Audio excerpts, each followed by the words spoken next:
Welcome to Stream of Conscience, brought to you by Democracy for America, Fairfield County. I'm your host, John Hartwell. Our guest today is Roya Hakakian, an Iranian-American poet, journalist, and writer, and a former television producer with 60 Minutes. She became well known for her 2004 memoir, Journey from the Land of No, about growing up in a prominent Jewish household in Tehran during the Iranian Revolution. Roya has also written essays on Iranian issues for the New York Times, the Washington Post, the Wall Street Journal, and NPR, and won a Guggenheim Fellowship in 2008. She was the founding member of the Iran Human Rights Documentation Center and serves on the board of Refugees International. Her latest book, Assassins of the Turquoise Palace, is a non-fiction account of the 1992 assassination of 4 Kurdish and Iranian opposition leaders in a restaurant in Berlin. Roya, welcome to Stream of Conscience. Thank you for having me. I mentioned in the introduction that you came from a Jewish family in Tehran, and we don't normally think about Jews living in Tehran. So can you talk about your family and the background? I think actually that's very true. One of the things that I used to run into when I first came to America was trying to justify the fact that I'm both Iranian and Jewish. People seem to find that very surprising.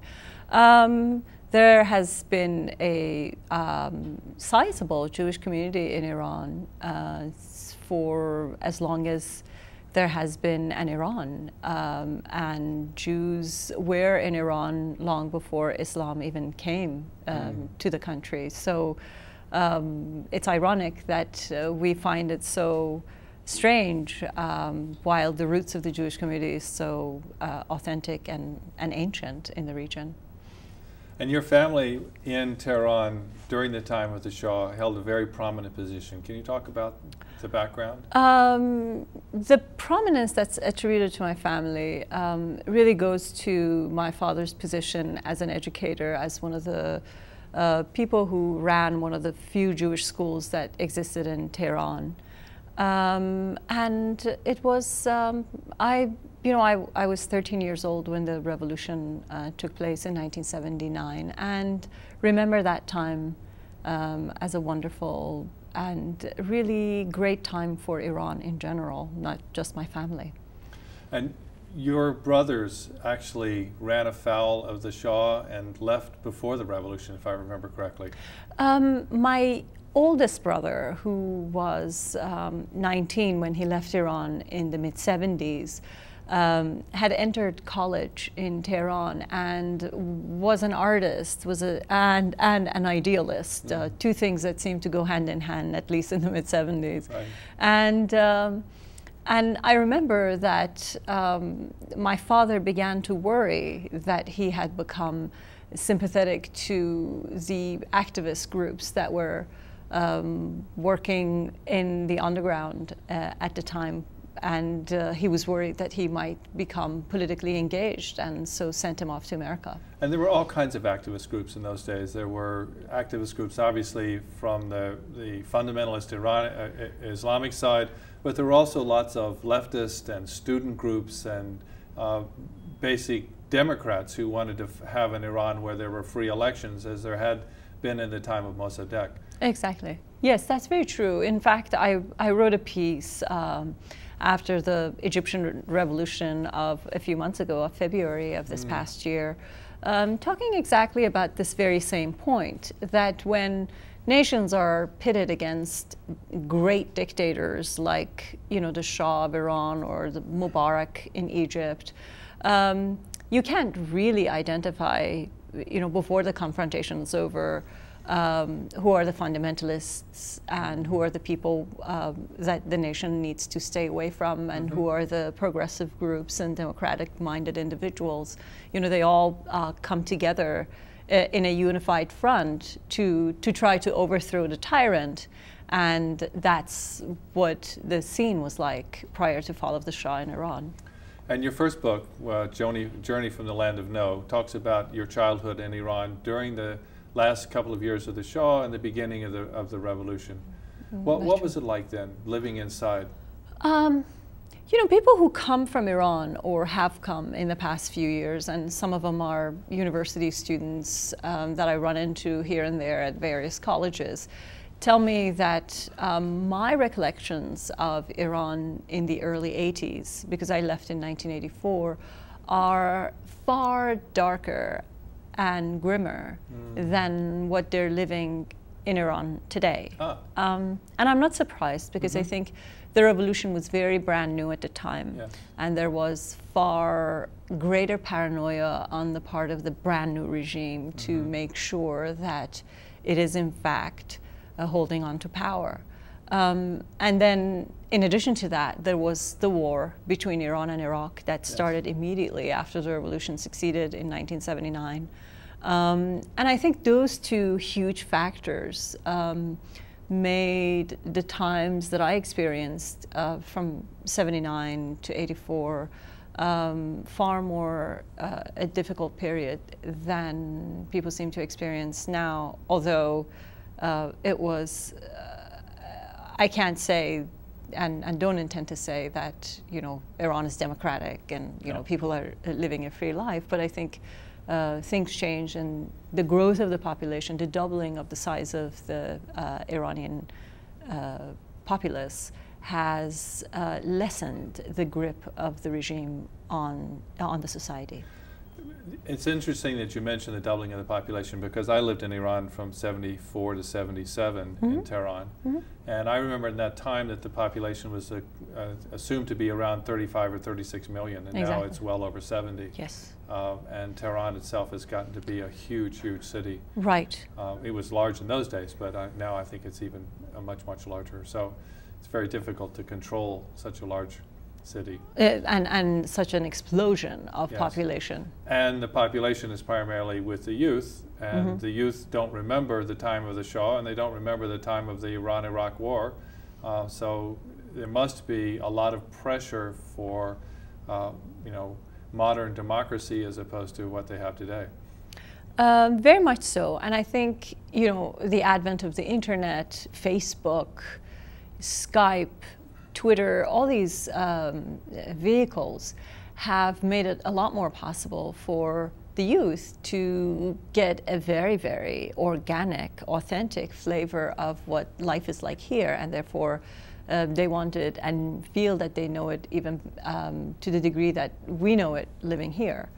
And I think that makes kind of the problem of propagation of democracy or cultivation of democracy around the world even more urgent than before, because there are, it's like any other necessity that has become a global necessity. Yes. Now, your family left in 1984. Yes. And how many Iranians left during that time of the revolution? Do you have any idea? In general, the 1979 revolution in Iran caused the greatest migration of Iranians outside of the country. And of course, that's within the context of Iran being an ancient country. Yes. So we're not talking about the United States or a country that has been around for 300-400 years as an independent nation, but a country with at least 3,000 years of history. Right. And so the departure of Iranian immigrants, the creation of diaspora, is the largest ever in the 3 millennial history of Iran. And the numbers vary. Certainly the largest concentration of Iranians live in the United States. Yes. And then there are scattered pretty much all over the world. Right. I've heard Los Angeles referred to as Tehrangeles. Exactly. That's true. So you came out in 1984, as Yes. did maybe 1 million Iranians. I've heard 3 around the world. 3 million, that's a huge number out of a population at the time that was accorded to be 35, maybe 40 million people. Right. So nearly 10% of the population. And that population was drawn, the expatriate population, the diaspora, came from the educated class. At this point, there are so many Iranians who wish to leave that, the class attribution is no longer all that valid. It's far more students who want to go to universities, who want to study or feel that there is not much of a future left for them in Iran, at least professionally. And so those who came outside, some of them, of course, were working against the regime, were upset at the Khomeini and the mullahs, and they set up various organizations outside, and some of those organizations actually had begun during the time of the Shah, and they just continued after the revolution with a new focus. And one of those was in Berlin, and that's the subject of your book, Assassins of the Turquoise Palace. So tell us about that. Well, you're right that there were political activists or political organizations that were functioning in the diaspora. However, the incident that I wrote about was not over a particular organization. It was mainly about the assassination of a group of Iranian opposition leaders, mainly the Kurds, who had come to Berlin, Germany, on the invitation of the Social Democratic Party of Germany. Apparently the party has an annual conference, and other Social Democratic Party members from around the world are always invited annually to this event.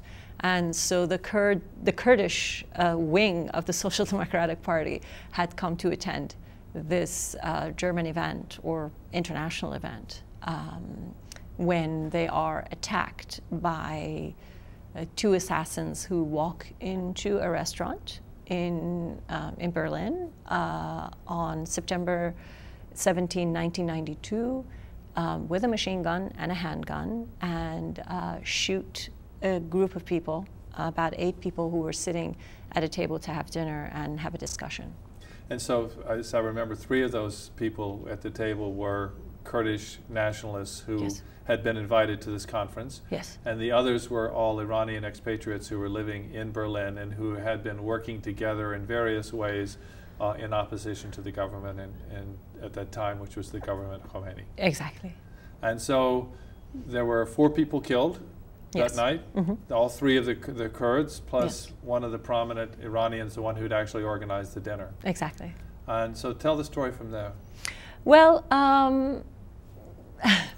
it's a great story in that it just doesn't go the way anybody had expected it. And when I say anybody, I am referring to both the victims, the prosecutors, and the evil powers behind the scenes. And so that's precisely what I found fascinating about it, that nobody had expected it to go the way it did from any sides. And I think that's what makes it a great story and totally wonderful. After that evening takes place, and there are 4 bodies strewn on the floor of this restaurant, there is a prosecutor, a federal prosecutor, who gets assigned to investigate this case. And I talked to him for this book several times. Fortunately for me, he was still a senior federal investigator or senior federal prosecutor in Germany when I first got to him. And then by the end of my research, he had retired from his post. So I got him at a time when he was he could speak somewhat more freely than he had when I had talked to him before his retirement. And with the assignment of this prosecutor, Bruno Joost, to the case, there is a moment of, or there's a glimmer of hope on the part of the Iranian victims and survivors of the assassination that maybe the Germans, or at least the German justice system, is serious enough to bring these perpetrators to justice. And so the rest follows. He begins to investigate, and then there are others who are trying to create roadblocks along the way. Not least amongst those the Iranian government. Yes, yes. And elements within the German government who just didn't want to muddy the waters with Iran. And just to set the time, because we've been talking a lot about the Iranian Revolution and everybody knows about Khomeini, but Khomeini by this time had died. He died in 1989. Correct. These murders took place in 1992. And there was an Iranian president that people thought might be a reformer of some sort, and the European governments were trying to reestablish their economic relations with Iran, and so they didn't want to have a problem on the ground. So we have a prosecutor who's going very strong to try to find out what actually happened, and we have people in the government who are not at all happy with this. That's a great summary. I couldn't put it better myself. That's true. And what happens is that the Germans had several things invested in Iran. One was their own business interests. After 1979, after the seizure of the American embassy in Tehran, America had no longer a presence in Tehran, which was very unusual. And suddenly Germany had primed itself to fill in the blank that America had left, and had almost got there had it not been for this case. The relations were at their best by the early 90s. The trade numbers were skyrocketing. And not only there were the trade interests, but in terms of global presence, Germany was the country that was negotiating globally between Iran and the rest of the world, mostly the United States and Israel, and it had become sort of a pawnbroker between that part of the world, and saw itself as a problem solver. And with this case, all of those things kind of fell apart, or was on the verge of falling apart, at least when our prosecutor Bruno Jost gets assigned to the case. And so Bruno Jost becomes convinced after a while that in fact the Iranian government was behind the killings. Right, and that actually, it's very important to remember that it didn't come naturally or easily to him. Which is what makes the discovery for him really interesting, because the reason he got the case was because he was investigating another case involving political assassinations of Middle Eastern individuals, and in those cases there was an armed group, a Kurdish armed group named PKK that had been implicated, and he saw this somewhat as another piece to that puzzle that he was trying to solve. An internal struggle amongst the Kurds as opposed to a Kurdish Iranian problem. Yes. Exactly, and I think the tipping point for him came at the moment when he realized that this was not a lone incident, that there had been many, many, many other assassinations of Iranian exiles around the world.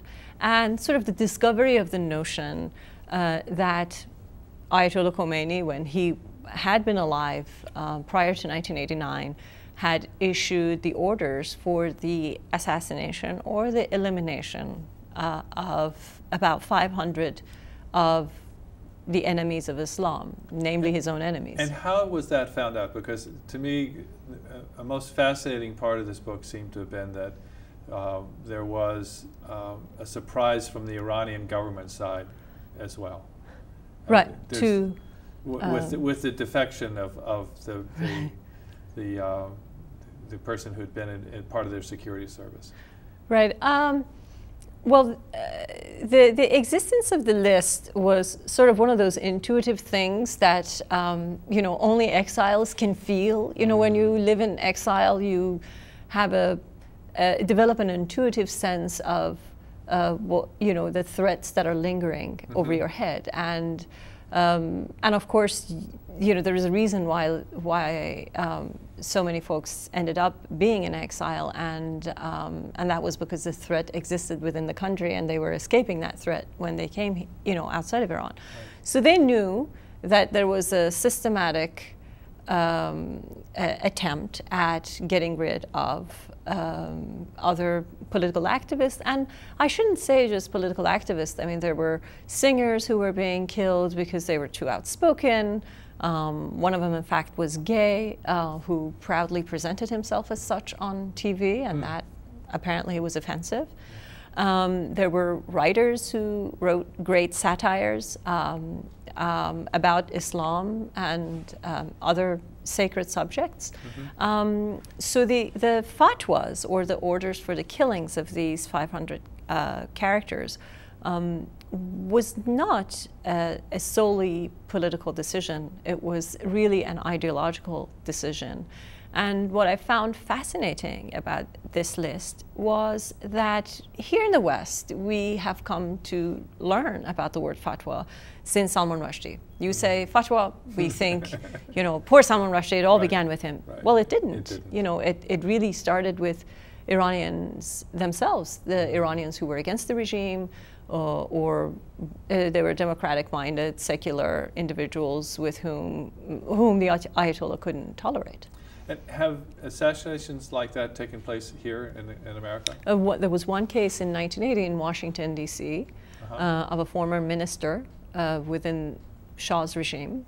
A new convert to Islam showed up at his door in Washington, or perhaps it was Maryland, I can't remember, and he had disguised himself as a mailman.